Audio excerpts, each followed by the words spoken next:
Good evening and welcome back to Transformers Tuesday, looking at the Skybound Entertainment Image Comics run. Today is issue 10. Breaking news. The writer Daniel Warren Johnson has confirmed that this run of Transformers will last for 24 issues. So we are just coming up to the halfway point for that. Issue 12 is going to be September. I don't know whether that just means that's the introductory period and then after that it'll just be branching stories, or if they're having or maybe they only held the license for 2 years. I don't know. I don't know what it means. I guess we'll learn more in the coming year. But for now, let's learn more about issue 10. Good evening, Space. Congrats on being first. Just as a word of forewarning, in about 3 minutes' time, I'm going to need to go and put the hob on for my dinner. I've got some pasta on the boil, but I need to heat the sauce up, so yeah. Issue number 10, with a lovely little kind of wholesome cover. So we know that RC has taken Carly to be her iron apprentice, so they are very much a pairing now. A wholesome moment looking up at the stars, both with a smile on their face, thinking, hey, life's not so bad. Well, dear viewer, this issue will show you just how bad life can get. Daniel Warren Johnson, George Corona, and Mike Spicer. I really like it. It's a really lovely cover. Rated teen, it says there. Let's get into it. Spoilers for what you may have just seen there. Daniel Warren Johnson is the writer, George Corona, artist. I might zoom in a second. Life's not so bad. So many dead and maimed so far, I know. Just you wait. Mike Spicer, colorist, Russ Wooten, letterer. Covers by Daniel Warren Johnson and Mike Spicer, George Corona and Mike Spicer, Karen S. Darbo, Ricardo Lopez Ortiz, Tonshi Zonjish. I do apologise for saying that wrong. The name is this one here. Zhong Yang, Miko Swayan, Livio Ramondelli, Jim Stafford, Alan Qua, Alessandro Micelli, and Tyler Kirkham. Edited by Ben Abernathy, publication designed by Andre Juarez, and production by Richard Mercado. So without further ado, let's dive into issue number 10. Ooh, eck. Ooh, I. Okay. Here we go. So last week, ending on a cliffhanger, out of nowhere appears Beachcomber saving Spike from Astro Train. But here we are on the Ark. You've got the Constructicons, you've got Soundwave, you've got Bumblebee, our first panel of an actual living Bumblebee, although this was Earth orbit millions of years ago. So this calls back to a mistake I made. In the early issues, I misread what Jetfire had said. He had been missing from Cybertron for hundreds of years. I misread that as the war on Cybertron only being a few hundred years. No. In classic Transformers fashion, this war has been going on for millions of years. So, on the Ark, Earth orbit, millions of years ago. Skywarp bodying poor Beachcomber. And then... stop! No. Getting thrown out of a hole in the side. Enjoy your time travelling the stars. And Beachcomber is thrown out. But where does he land? The moon. I am the moon. Whoosh. I mean, that's inaccurate. It wouldn't make any sound in space because, as we know, there's no sound in space. Or sound doesn't travel in space anyway. And he just lands, not so gracefully, onto the surface of the moon. Millions of years ago. So there we are. But Beachcomber, disappointed, I'm sure.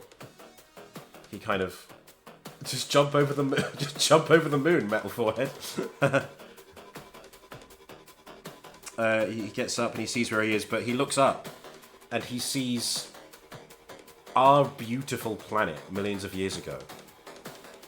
And he is enraptured by it. I like this kind of... All he's doing is sitting and watching it.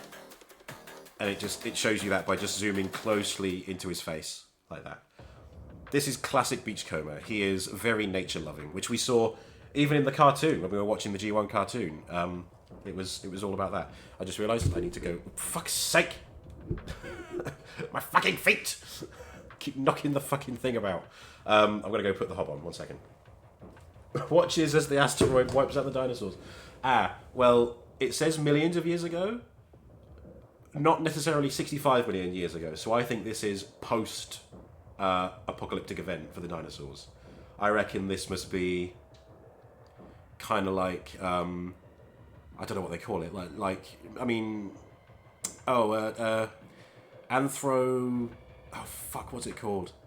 Like a couple million years ago, there was like an early species of man called Australopithecus, that was it. I reckon it must be around that era. So he's probably... he's witnessing the Ice Age come and go.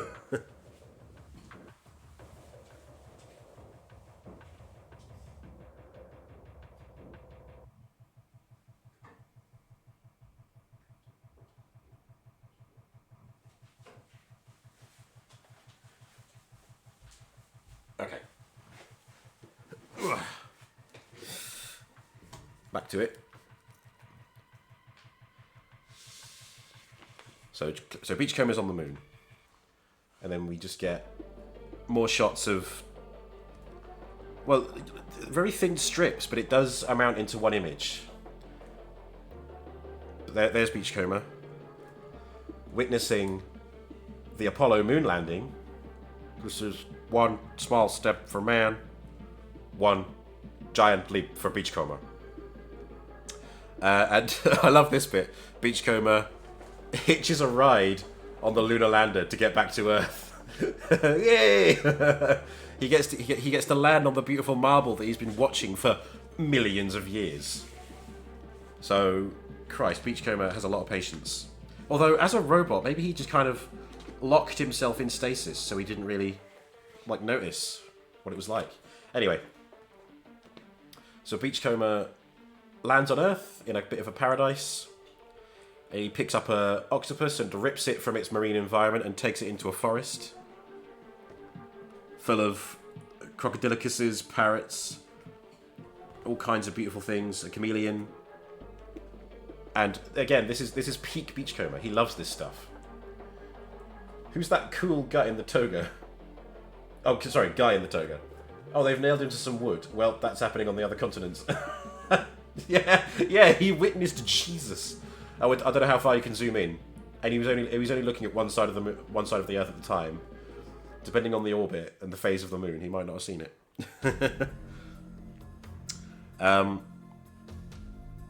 So yeah, he's exploring. I don't know what this means. He's just looking at something. Uses a little radar to find where the Ark is. CMOS kept going by a calculator solar panel.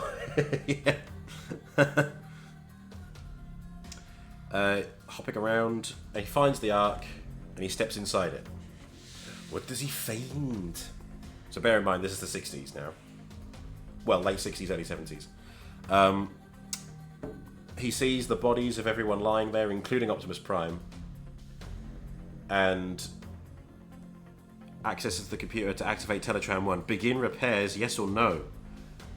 And there's the dead face of Optimus looking up at him. And here we go into... back to the present. Why didn't you wake them? I knew that even with all our good intentions, the Autobots weren't meant for Earth. Eventually, we'd end up ruining it. I knew war would start again somehow because of us. This way, they could sleep forever. So Beachcomber choosing to let his friends rest. And yet, they woke up anyway. There could be peace forever. So you've been alone since then, Beachcomber? No. Not alone. And there's a little squirrel on his shoulder and a deer looking on at him. Why did you save me? You're from this world too. You deserve saving as much as any one of these beautiful creatures. Insolent fool! And here, I mean, props to Beachcomber for chaining up Astro Train like this. Like, Beachcomber's a little guy. He's not a big dude, and Astro Train is one of the larger Decepticons. And he's done this. How dare you tie me down? But I like this next interaction. I really like this. My friend, would you like some energon? I have reserves I took from the Ark. I want no help from you, Autobot. Release me or feel my steel. I wish I could, truly, but I am fairly certain you would kill me. And I would do it slowly. Case in point. So yeah, Astro Train not very happy. And Beachcomber's just like, yeah, okay, fine, whatever. If you're going to kill me, I'm not going to release you. He was going to take me to another Decepticon. And I shall, still. Shockwave will have much interest in your fleshly parts. Shockwave. And there we get a little flashback from Beachcomber about Shockwave. You've heard of him? Every Autobot has. Cold, calculating, a deadly strategist. He likes taking his time when he pulls Autobots apart. Now remember that Cliffjumper and Jazz are currently in Shockwave's dungeon. Oh, excuse me, so that's happening. And he and Soundwave will take this planet for all it's worth. What does he mean? My home. He's going to harvest it. They're going to bleed it dry. Sad, but true. I think that... God, Astro Train would make a great Klingon. He's like, ah yes, your beautiful world. It is a shame that it has to be destroyed. But for the greater good. But the Decepticon greater good. What do we do? I promised myself I would never hurt anyone or anything again. That mindset doesn't exactly help in a war. And I want no part of it. So, he is choosing to abstain from participating in the current conflict. Meanwhile... Decepticon headquarters. Soundwave, good news! The Constructicons have repaired the portal to Cyber... What are you doing? My Ravage. I must repair him. Poor Soundwave. He just wants to revive his Ravage. This is like the third time he's tried. We are on the doorstep to a new dawn of Cybertron, and you're here distracting yourself with such things. Bah! And he's like carrying Ravage and trying to put Ravage in a grinder. Kitty! Let us recycle the old thing. You'll be able to build better, stronger versions of your Recordicons when you take the bronze throne on our home My goodness. Soundwave, follow me. So Ravage may yet survive. Still getting thrown around like a ragdoll, but yeah, there's every chance. Unbelievable. Have you ever seen anything so majestic? And what is he looking at? A humpback whale. This planet has many organic wonders. There is something new to see every day. So even Soundwave is appreciating the Earth. And Shockwave is Shockwave. Isn't it wonderful to know this beauty will aid such a wonderful cause? Commander Shockwave.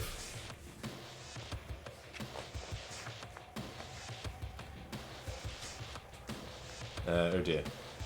The feeder is prepped and ready. So I just want you to keep the image of that humpback whale in your mind. Very good. Vroom, vroom, vroom, vroom. And we see all kinds of teeth and sharp objects. And then... Yes! Yes, yes! Oh, whoops. Yeah. So, Shockwave casually using a blender on all kinds of sea life. Amazing. So yeah, like we said at the start, life ain't so bad. Unless you're a whale. So now we're back to Wheeljack, RC, and Carly. We're in business. Wheeljack, you never cease to amaze. So they've got these other human guys with them. So there's this soldier guy. Wow. Whale Energon Sea Life Smoothies. Yeah. Mmm. Krillific. It'd be more impressive if I didn't try so damn hard. Wheeljack, help us. Oh yeah, so Optimus, Ultra Magnus, and Elita 1 have just arrived back here. And of course RC was trained by Ultra Magnus. By the Spark, Optimus, and Elita 1? Long time no see, RC. See RC. Long time no see, RC. Who is this? Is he one of ours? Wheeljack, just unrecognisable Ultra Magnus. A little bit of teeth there. It can't be.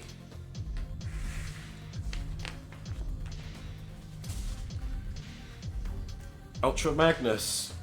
Ah, going in for a hug. RC, I don't want you to see me like this. Yeah, poor Ultra Magnus has been through the mill multiple times. I thought you were dead. It's alright, Magnus. I'm sure Ratchet will fix you up in... Optimus triggered.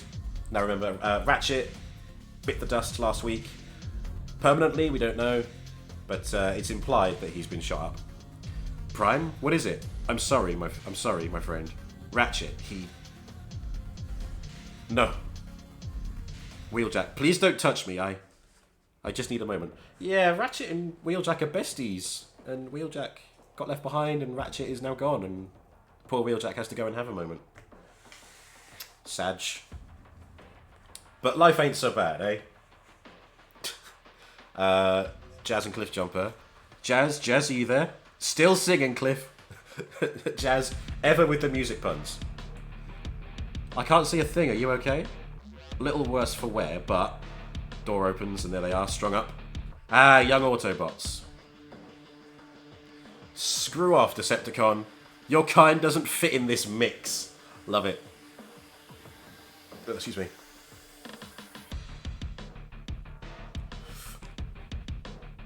Oh, excuse me. My kind? At least I do not leave my soldiers behind for the collection of their enemy. Optimus didn't. He wouldn't. Not that it matters much. After all, I thought we could have a conversation about this planet and your role on it. And look, I brought some tools to help us along the way. Again, lots of pointy, sharp objects. Shockwave is a real piece of work. Come, Thundercracker. And again, Thundercracker showing reservations about what they're doing. What is he going to do to them? It is best not to dwell on such things. No, no. Another Wilhelm scream there.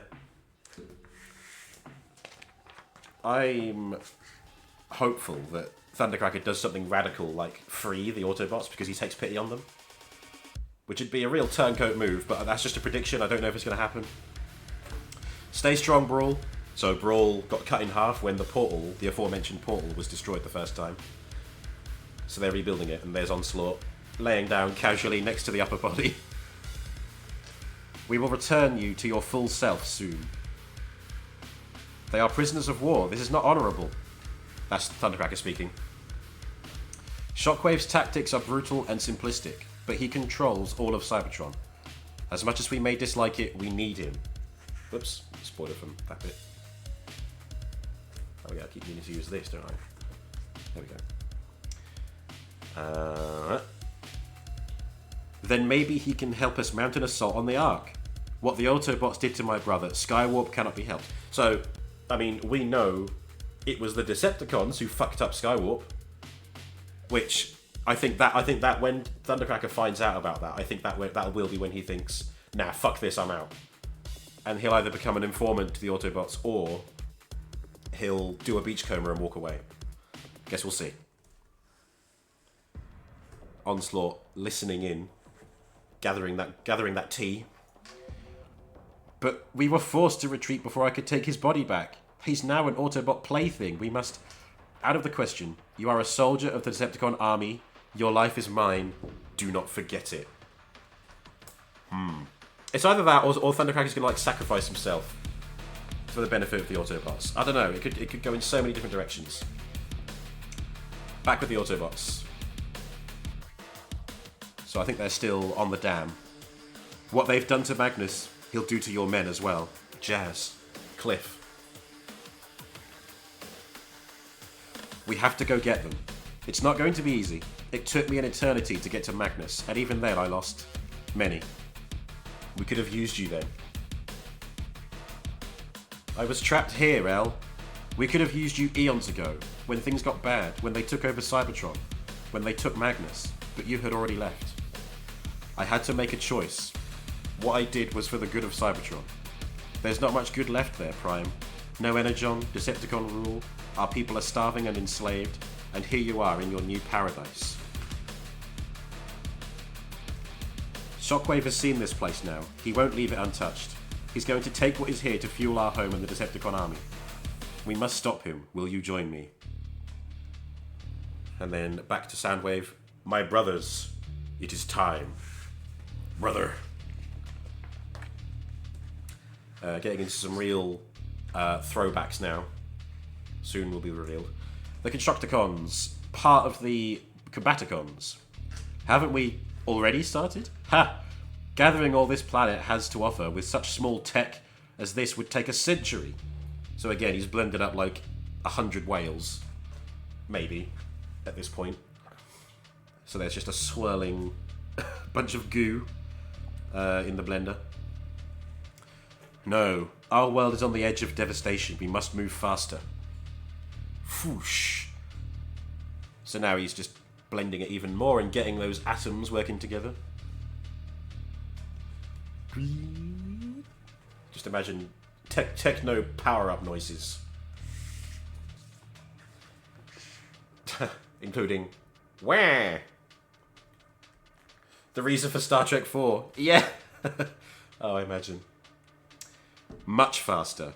So this whole area is just getting crazy now. Our planet writhes with thirst. Shooms. Oh, we got a double page spread. Hang on. Been a while since we had one of these. Why not bring our home to the source? Got the moon in the foreground. Earth. They are doing what was it? Countdown to Destruction or something? Megatron's Master Plan. One of those serials in the 1980s cartoon was the Decepticons bringing Cybertron to Earth. They also did it in Transformers Dark of the Moon, so throwback moment.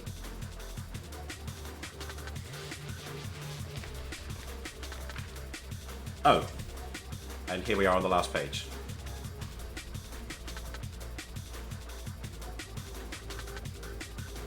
Whoops. There we go. So this is all happening and is visible from the shore where Beachcomber, Spike, and Astrotrain are. Yes, the hour of our victory has come. Beachcomber, Cybertron, and then there's a great final panel of Shockwave stood before the newly arrived Cybertron. Let the harvest begin. To be continued. So we got through that quite quickly, but then I'm kind of conscious that my dinner is on the go, so we'll just speed through what's left of the comic and then just call it a day, I think. More of the letter pages, a preview of issue 11, which will be next week. Shockwave and Optimus having a tussle. I just noticed Optimus digging his thumbs into Shockwave's face, but Shockwave doesn't really have a face, and his eye is still there. Decepticon Valley. Stardew Valley, but Shockwave is just killing everything. We had a preview of the G.I. Joe Scarlet issue last week. No preview in this one, but it is still promoting the G.I. Joe stuff. So you've got Scarlet, Destro, you've got more Void Rivals, and here we've got Springer appearing in the Void Rivals comic. So there are other Transformers characters out there. And then Scarlet and Destro get their own little mini-series. And then some Invincible stuff, Skybound Insiders, and that's it. And then we just got a few alternate covers here. We've got Beachcomber and Spike having a frolic. You've got Bruticus there. I haven't yet seen Bruticus. It almost happened, but Brawl got chopped in half before they had the chance. And then we've got... oh my god. So this one, we've got Shockwave holding Ravage over like a furnace. Yeah, and Soundwave nowhere to be seen. A nice little reference to what Shockwave threatened to do earlier. And then there's Shockwave walking on Cybertron with Earth in its orbit, which causes what must look like on the other side. So there we go. We got through that issue quite quickly, but just lots of awesome things happening. And also my dinner is going to overboil.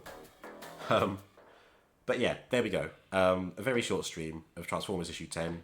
We've got through the story. Issue 11 next week. Only 2 more weeks of this. Then Transformers 86 watch party in the Discord. And then after that, it won't be long until the new movie is out. So yeah, I'm excited for it. GG, thank you, Space. Off I go to have some din-dins. Thank you for turning up.